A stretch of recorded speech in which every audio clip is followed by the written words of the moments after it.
आपल्या जिल्ह्याचे अध्यक्ष निसारचे देशमुख, बबलूभाई चौधरी, मनोजजी, संजयजी काळकोंडे, सतीशजी टोपे, रामधनजी कळंबे, जगन्नाथजी काकडे, इक्बालजी पाशा, पंकजजी बोराडे, नंदू जागडे, सुदामजी शिंदे, व्यासपीठावर उपस्थित असलेले सगळे तोलामोलाचे पदाधिकारी, पक्षासाठी संघटनेसाठी कायम संघर्ष करत असणारे सगळ्यांचं नाव घेणं अपेक्षित आहे, पण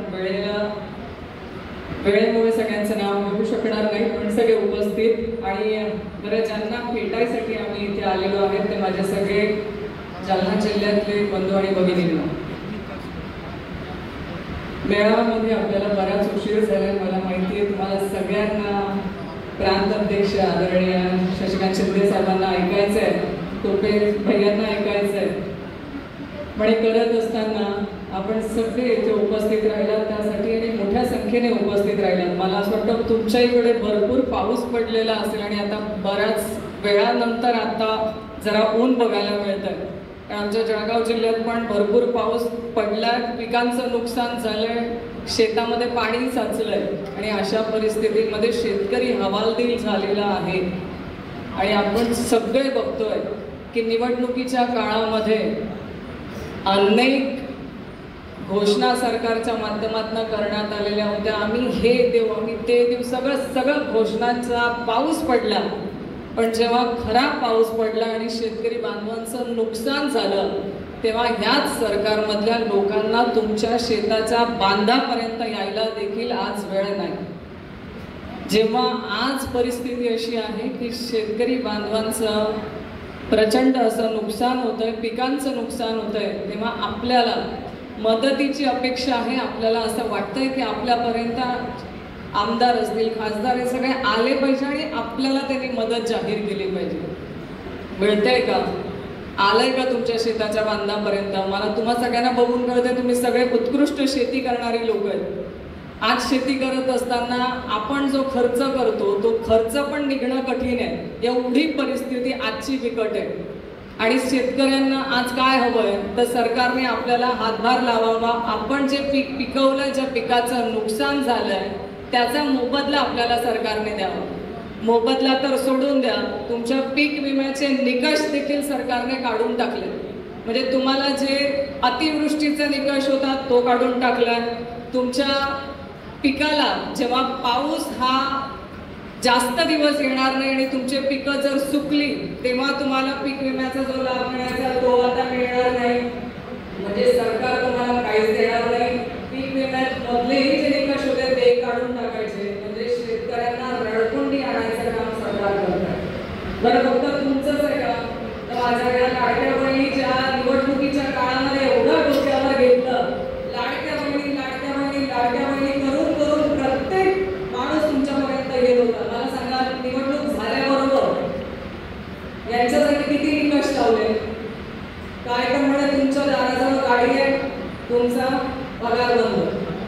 तुमच्याकडे शेती आहे, पगार बंद. तुमचं 2 लाखाच्या वरती उत्पन्न आहे, पगार बंद. तुमच्याकडे तुम्ही एखाद्या नोकरीला आहे, पगार बंद. असे कितीतरी निकष लावून लाखोच्या संख्येने माझ्या लाडक्या बहिणींचा पगार बंद करण्याचं काम या सरकारने केलं. म्हणजे फक्त आश्वासनं द्यायचे, निवडणुका काढून घ्यायच्या, निवडणुका झाल्या की स्वतःच दिलेले आश्वासनं विसरायचे. निवडणुकीत तुम्हाला सांगितलं होतं आम्ही संपूर्ण कर्ज माफी करू. आता कर्जमाफीचं विचारलं की म्हणतात कोणी आश्वासन दिलं होतं. म्हणजे जे बोलतात ते करत नाही. मी एवढ्याच सगळ्यांना सांगते की नगर परिषदेच्या निवडणुका आहेत. हे व्यासपीठावरती बसलेली सगळी लोक कायम तुमच्यासाठी संघर्ष करत आले. पण आता तुमच्या निवडणुका, तुमच्या निवडणुकांमध्ये तुमच्या सोबत जो उभा राहिला अशा व्यक्तीला निवडून द्या. नाहीतर वेळेवरती आलेल्या आश्वासनांना भुरळ घालणारे तुम्हाला लोक येतील, तुम्हाला 100 आश्वासनं देतील. तुम्हाला आश्वासनं दिली की आपले डोळे लगेच चकाकतात आणि मग आपल्यासाठी 5 वर्ष जो झटतो त्याला आपण विसरतो आणि मग ज्या खोट्या आश्वासनं दिलेल्या असतात त्या आश्वासनांवरती आपण मतदान करतो आणि मग जी परिस्थिती होते ती आत्तासारखी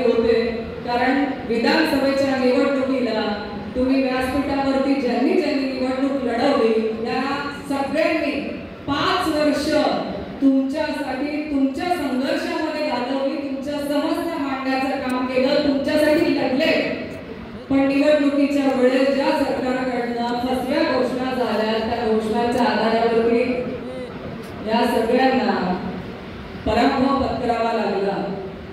आज नुकसान कोणाचं झालं? तुमचंच। आज तुमच्यासाठी लढायला जर यातलेच लोक निवडून गेले असते तर तुमच्यासाठी संघर्ष करू शकले असते, तुमच्यासाठी भांडू शकले असते। मला सांगा, जर त्यांचं नुकसान होण्यापेक्षा तुमच्यासाठी लढणाऱ्या व्यक्तींना जर पराभव बघावा लागत असेल आणि आपला हक्काचा आवाज जर दाबला जात असेल तर नुकसान कोणाचं होतंय? त्याच्यासाठी जिल्हा परिषदा पंचायत समितीमध्ये माझी सगळ्यांना विनंती आहे, जो तुमच्यासाठी 5 वर्ष झटतोय त्या व्यक्तीच्या पाठीशी उभे राहा। राजेश भैया टोपे यांचं संपूर्ण महाराष्ट्र नाव घेतं। त्यांनी कोरोना काळामध्ये जे काम केलंय ते बघण्याजोगं आहे। म्हणजे जो महाराष्ट्रातला कोरोना काळातला मृत्यूचा सगळ्यात कमी आकडा होता ना, तो फक्त राजेश भैया टोपेंच्या नियोजनामुळे उद्धव बाळासाहेब ठाकरे यांच्या नेतृत्वामध्ये जे सरकार होतं ना, त्यांनी केलेलं नियोजन। तुम्ही इतर राज्यांमधले आकडे बघितले तर मग नदीमध्ये प्रेत वाहत होते। अशा वेळेस आपल्याला असा नेता मिळाला की तो आपल्या पाठीशी उभा राहतो, तो आपल्या सुखदुःखात उभा राहतो, आपल्यासाठी लढतो, आपला आवाज बनतो। पण अशा नेत्याला खोट्या आश्वासनांच्या भरोशावरती जर पराभव बघावा लागत असेल तर मला असं वाटतं आपण आपलंच कुठेतरी आत्मचिंतन करणं गरजेचं आहे। आपलं नुकसान होतं। मला सांगा, गोरगरीब लोकांसाठी आता कोण भांडू शकतंय? आम्ही सत्तेत नाही, पण आमच्यातलंच कोणीतरी आमदार असतं, आमच्यातलंच कोणीतरी खासदार म्हणून तुमच्यासाठी लढणार ना। हे लढायचं असेल, तुमच्यासाठी संघर्ष करायचा असेल तर तसंच पंचायत समिती, जिल्हा परिषदा या प्रत्येक निवडणुकीत तुमचा माणूस निवडून आणावा। हा आपल्या पक्षाचा माणूस असला पाहिजे। तो लढतो, तो लढून आपण त्याच्या माध्यमातून गोरगरीब लोकांचे कामं करू शकतो। माझ्या माता भगिनींना माझी विनंती आहे, खोट्या आश्वासनांना बळी पडू नका। भरपूर आश्वासनं मिळतील तुम्हाला, पण तुमच्यासाठी जो खरं लढतो ना त्यांच्या पाठीशी उभं राहायचं काम करा। आपल्याला सावत्र व्हावं नकोय। खरा आपला राजेश भैया हे जे आपल्यासाठी लढत आहेत ना, हक्काचा, जीवा भावाचा, यांच्या पाठीशी उभं राहायचं। हे सगळे जे नेते बसलेत ना, हे तुमच्यासाठी संघर्ष करतात, यांच्यासाठी आणि यांच्या पाठीशी उभं राहायचं करणार ना। जिल्ह्यामध्ये आपल्याला पंचायत समिती, जिल्हा परिषदा, या नगरपालिका, नगर परिषदेमध्ये राष्ट्रवादी काँग्रेस पक्षाचा झेंडा फडकवायचा, फडकवणार ना? भूक लागली म्हणून आवाज कमी येतोय का? जोरात आपल्याला या नेत्यांच्या पाठीशी उभं राहायचंय आणि आपली सत्ता परत मिळवायची आहे। आणि मला विश्वास आहे तुम्ही जालन्याची सगळी लोकांना प्रचंड हुशार आहे।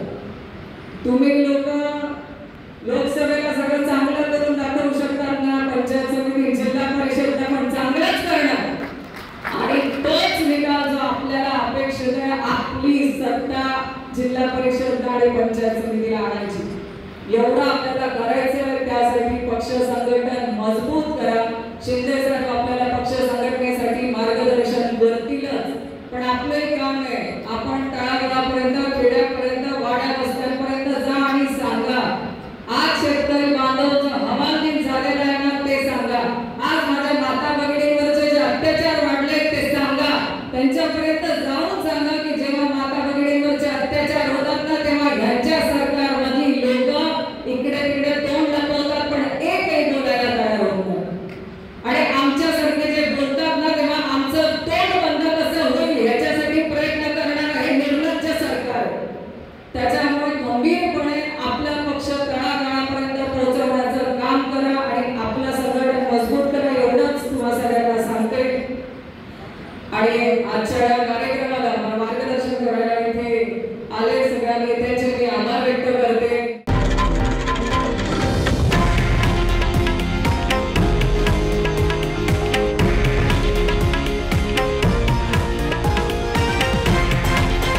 हे आहे देशातील नंबर 1 न्यूज नेटवर्क आणि आपण पाहत आहात TV9 मराठी, एकमेव।